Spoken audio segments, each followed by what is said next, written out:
കേരളത്തിന്റെ ഈ അഭിമാന നേട്ടം ദേശീയ തലത്തിൽ വലിയ അഭിനന്ദനമാണ് നേടിയെടുത്തത്.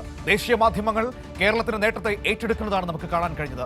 അതിദാരിദ്ര്യമുക്ത കേരളത്തെ ഏറ്റെടുത്ത ദേശീയ മാധ്യമങ്ങൾ. കേരളത്തിന്റെ പദ്ധതി രാജ്യത്തിന് മാതൃകയാക്കാമെന്നാണ് ദേശീയ മാധ്യമങ്ങൾക്ക് പറയാനുള്ളത്.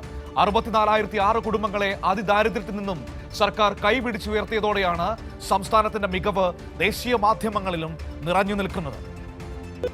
Another milestone moment for Kerala as the state will officially be declared extreme poverty free on November 1st. രാജ്യത്തെ ആദ്യ അതിദാരിദ്ര്യ മുക്ത സംസ്ഥാനമായി കേരളത്തെ ദേശീയ മാധ്യമങ്ങളും ഏറ്റെടുത്തതോടെ മിക്ക മാധ്യമങ്ങളുടെയും പ്രധാന തലക്കെട്ടുകളിൽ കേരളം ഇടം പിടിച്ചു. While India's multidimensional poverty index considers indicators including nutrition, housing, sanitation, education and access to basic services. കേരളത്തിന്റെ വികസന മികവ് രാജ്യത്തിന് തന്നെ മാതൃകയാണെന്നാണ് ദേശീയ മാധ്യമങ്ങളും പറഞ്ഞു വെക്കുന്നത്. ചരിത്രം സൃഷ്ടിച്ച നാൾവഴികളെപ്പറ്റിയും മാധ്യമങ്ങൾ വാർത്ത നൽകി. പദ്ധതി നടത്തിപ്പ്, നടപടിക്രമങ്ങൾ, നടപ്പിലാക്കിയ വികസന പദ്ധതികൾ എന്നിവ വിശദീകരിച്ചാണ് ദൃശ്യ അച്ചടി മാധ്യമങ്ങൾ വാർത്ത നൽകിയത്. കേരളപ്പിറവി ദിനത്തിലായിരുന്നു അതിദാരിദ്ര്യ മുക്ത കേരളത്തിന്റെ പ്രഖ്യാപനം.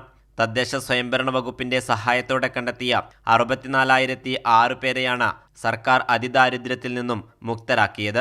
വിപുലമായ പങ്കാളിത്ത പ്രക്രിയയിലൂടെയാണ് ഗുണഭോക്തൃ നിർണയം നടത്തിയത്.